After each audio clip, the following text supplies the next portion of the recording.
আকাশবাণী কলকাতা। স্থানীয় সংবাদ পড়ছি ধৃতি সেন শর্মা। বিশেষ খবর হলো, আরজিকর মেডিকেল কলেজ হাসপাতালে আর্থিক দুর্নীতির ঘটনায় সিবিআই আজ রাজ্য স্বাস্থ্য দপ্তরের থেকে বিভিন্ন মেডিকেল কলেজ হাসপাতালে বায়োমেডিক্যাল বর্জ্য সংক্রান্ত নথি চেয়ে পাঠিয়েছে। আরজিকর কাণ্ডে ন্যায় বিচারের দাবিতে ওয়েস্ট বেঙ্গল জুনিয়র ডক্টরস ফ্রন্টের ডাকা গণকনভেনশনে আগামী 2রা অক্টোবর মহালয়ার দিন ধর্মতলায় মহাসমাবেশ আয়োজনের সিদ্ধান্ত হয়েছে। দক্ষিণবঙ্গে আবহাওয়ার উন্নতি হলেও উত্তরবঙ্গের নদীগুলিতে জল বাড়ছে। আবহাওয়া দপ্তর আগামীকাল উত্তরবঙ্গে ভারী বৃষ্টির লাল সতর্কতা জারি করেছে। বিজেপি বন্যায় ক্ষতিগ্রস্তদের এককালীন 1 লক্ষ টাকা করে আর্থিক সাহায্য দেওয়ার দাবি জানিয়েছে। যুব ভারতী ক্রীড়াঙ্গনে আইএসএল ফুটবলের ম্যাচে ইস্টবেঙ্গল এফসি গোয়ার মুখোমুখি। আসছি বিস্তারিত খবরে। আরজিকর মেডিকেল কলেজ হাসপাতালে আর্থিক দুর্নীতির ঘটনায় সিবিআই আজ রাজ্য স্বাস্থ্য দপ্তরের কাছ থেকে বিভিন্ন মেডিকেল কলেজ ও হাসপাতালে বায়োমেডিক্যাল বর্জ্য বা বিএমডব্লিউ সংক্রান্ত নথি চেয়ে পাঠিয়েছে। চিঠিতে 2020-21 সাল থেকে 2024-25 আর্থিক বছরের নথি তলব করা হয়েছে বলে সিবিআই সূত্রের খবর। বর্জ্য ব্যবস্থাপনায় কেন্দ্রীয় নীতি মানা হয়েছে কিনা তাও জানতে চাওয়া হয়েছে। কোন হাসপাতালে কোন সংস্থা বায়োমেডিক্যাল বর্জ্য সংগ্রহে প্লাস্টিক ব্যাগ সরবরাহের বরাত পেয়েছিল তা জানতে চায় কেন্দ্রীয় তদন্তকারী সংস্থা। বরাতের চুক্তিপত্রের সবিস্তার তথ্য তলব করেছে সিবিআই। উল্লেখ্য, হাসপাতালের প্রাক্তন ডেপুটি সুপার আক্তার আলীর অভিযোগের প্রেক্ষিতে কলকাতা হাইকোর্টের নির্দেশে বায়োমেডিক্যাল বর্জ্য কেলেঙ্কারির তদন্ত করছে সিবিআই। এদিকে আরজিকর কাণ্ডে ন্যায় বিচারের দাবিতে ওয়েস্ট বেঙ্গল জুনিয়র ডক্টরস ফ্রন্টের ডাকা গণকনভেনশনে আগামী 2রা অক্টোবর মহালয়ার দিন ধর্মতলায় মহাসমাবেশ আয়োজনের সিদ্ধান্ত হয়েছে। তার আগে হবে মহামিছিল। বেলা 1টা থেকে এই কর্মসূচি শুরু করা হবে বলে WBJDF এর তরফে ডাক্তার দেবাশিস হালদার জানিয়েছেন। বিচারহীনতার 50 দিন অতিক্রান্ত হওয়ার পরেও ন্যায় বিচার না পাওয়া পর্যন্ত তাদের আন্দোলন চলবে বলে ডাক্তার অনিকেত মাহাতো জানান।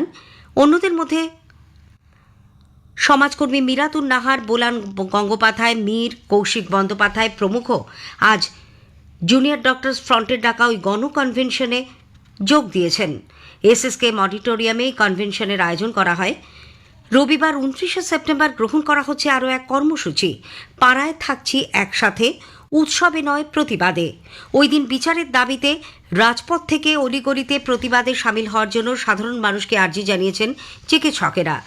উল্লেখ্য, ধনধান্য অডিটোরিয়ামে আজকের গণকনভেনশনের আয়োজনের অনুমতি বাতিল হয়ে যাওয়ার পর তা SSKM অডিটোরিয়ামে ব্যবস্থা করা হয়।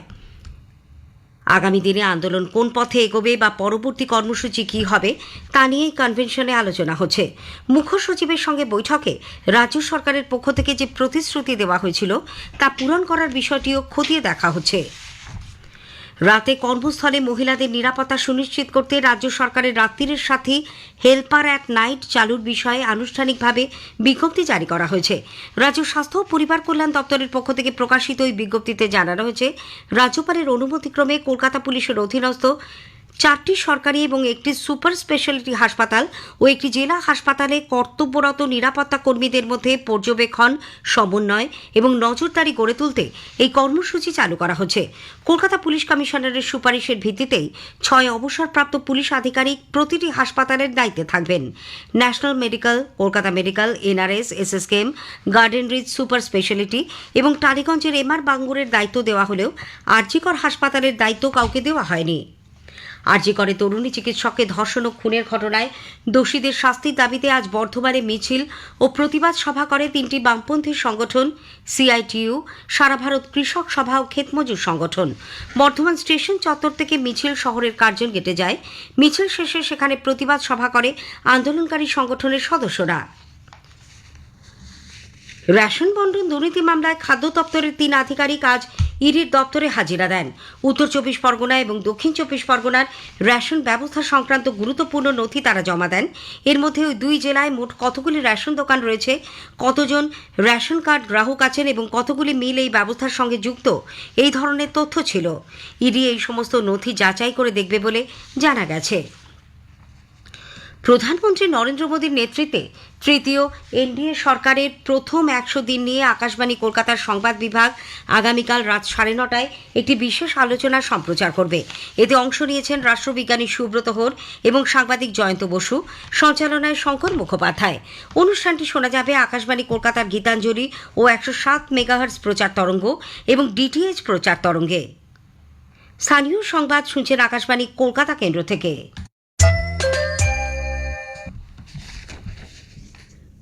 আবহাওয়ার উন্নতি হওয়ায় দক্ষিণবঙ্গের বিভিন্ন নদীতে জলস্তর কিছুটা কমলেও প্রবল বৃষ্টিতে জল বাড়ছে উত্তরবঙ্গের নদীগুলিতে। ইতিমধ্যেই করলা, তিস্তা, তোরসা, মহানন্দা, জলঢাকা সহ বিভিন্ন নদীতে জলস্তর বেড়েছে। আজ সকালে তিস্তার গজলডোবার ব্যারেজ থেকে 2600 কিউসেক হারে জল ছাড়ায় বন্যার আশঙ্কা তৈরি হয়েছে। স্বাভাবিকভাবেই উদ্বেগ বেড়েছে বাসিন্দাদের। মেখলিগঞ্জের অসংরক্ষিত এলাকায় জারি করা হয়েছে লাল সতর্কতা। 3 দিনের ক্রমাগত বৃষ্টিতে নাগরাকাটা ব্লকের চ্যাংমারি গ্রামে নেওলা বস্তি সংলগ্ন এলাকায় তিস্তার জল ঢুকে বন্যা পরিস্থিতির সৃষ্টি হয়েছে। এলাকার বেশ কিছু পরিবার জলবন্দী। তিস্তার চরেও আটকে পড়েছে বেশ কিছু মানুষ ও গবাদি পশু। জাতীয় বিপর্যয় মোকাবিলা বাহিনী এবং ব্লক প্রশাসনের আধিকারিকরা দুর্গত এলাকায় ত্রাণ ও উদ্ধারের কাজ চালাচ্ছেন। কালিম্পং প্রশাসনও বাড়তি নজরদারি চালাচ্ছে। ধস নেমেছে দার্জিলিংয়ের সিংমারি সহ বেশ কয়েকটি জায়গায়। বিপজ্জনক হয়ে উঠেছে 10 নম্বর জাতীয় সড়ক। আজ সকালে দার্জিলিংয়ের মিরিক, ঘুম, সুকিয়া, পুকরি সহ অন্য বেশ কয়েকটি এলাকায় ধস নামে। ক্ষতিগ্রস্ত হয় কয়েকটি বাড়ি। সিংথাম রংপুর রোডে 20 মাইলে পাহাড় থেকে বোল্ডার নেমে আসায় রাস্তা বন্ধ করে দিতে হয়। গতকাল ধস নামে মেনারলি বাজারের কাছে 10 নম্বর জাতীয় সড়কে। এদিকে পশ্চিম মেদিনীপুরের ঘাটালে নতুন করে বন্যা পরিস্থিতির অবনতি হয়নি। তবে ঘাটাল মহকুমার ঘাটাল, দাসপুর, চন্দ্রকোনা, মেদিনীপুর সদর মহকুমার কেশপুর, খড়গপুর মহকুমার ডেবরা অঞ্চলের বহু গ্রাম এখনও জলমগ্ন। সেখানে 114টি ত্রাণ শিবির চালানো হচ্ছে।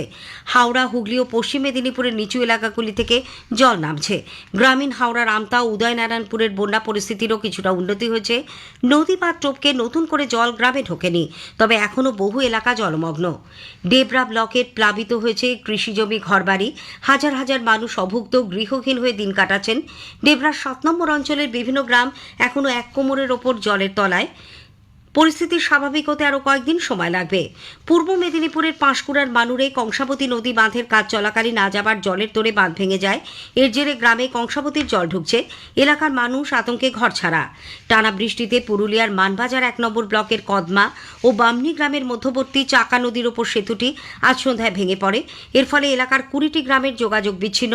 সমস্যায় পড়েছেন অসংখ্য মানুষ। উল্লেখ্য, এই সেতুর ওপর দিয়ে বাঁকুড়া ও পুরুলিয়ার বেশ কয়েকটি বাস চলাচল করে। এদিকে পূর্ব বর্ধমান জেলার ভাতারের কালুত্তক গ্রামে আজ একটি মাটির বাড়ি ভেঙে পড়ে, যদিও অল্পের জন্য রক্ষা পান বসবাসকারীরা। উত্তর 24 পরগনার হাসনাবাদ পঞ্চায়েতের ট্যাংরামারি এলাকায় ইছামতি নদীর বাঁধে ধস নামায় এলাকায় আতঙ্ক ছড়িয়েছে। প্রবল বর্ষণে নদী বাঁধের প্রায় 30 ফুট ধসে নদীতে চলে গেছে। সামনেই অমাবস্যার ভরা কটাল। তার আগে ধসের জেরে যে কোনো সময় নদী বাঁধ ভেঙে প্লাবিত হতে পারে হাসনাবাদের একাধিক গ্রাম। এদিকে উত্তর মধ্য মহারাষ্ট্র, দক্ষিণ পশ্চিম মধ্যপ্রদেশ এবং সংলগ্ন এলাকায় সৃষ্ট ঘূর্ণাবর্ত ও মধ্য মহারাষ্ট্র থেকে দক্ষিণ গুজরাট, উত্তর পশ্চিম বিহার হয়ে উত্তর বাংলাদেশ পর্যন্ত বিস্তৃত অক্ষরেখার প্রভাবে বঙ্গোপসাগর থেকে প্রচুর পরিমাণে জলীয় বাষ্প বায়ুমণ্ডলে প্রবেশ করছে। এর জেরে আগামীকাল দার্জিলিং, কালিম্পংয়ে অতি ভারী বৃষ্টি এবং জলপাইগুড়ি, কোচবিহার ও আলিপুরদুয়ার জেলায় ভারী থেকে অতি ভারী বৃষ্টির লাল সতর্কতা জারি করা হয়েছে। উত্তর দিনাজপুরে জারি করা হয়েছে ভারী বৃষ্টির হলুদ সতর্কতা। গত 24 ঘন্টায় সবচেয়ে বেশি বৃষ্টি হয়েছে রায়গঞ্জ, মেখলিগঞ্জ ও বক্সাদুয়ারে 14 সেন্টিমিটার করে। দক্ষিণবঙ্গে 2 24 পরগনা, কলকাতা, হাওড়া, হুগলি, 2 বর্ধমান ও বীরভূম জেলায় আজ বজ্র বিদ্যুৎ সহ বৃষ্টির সম্ভাবনা।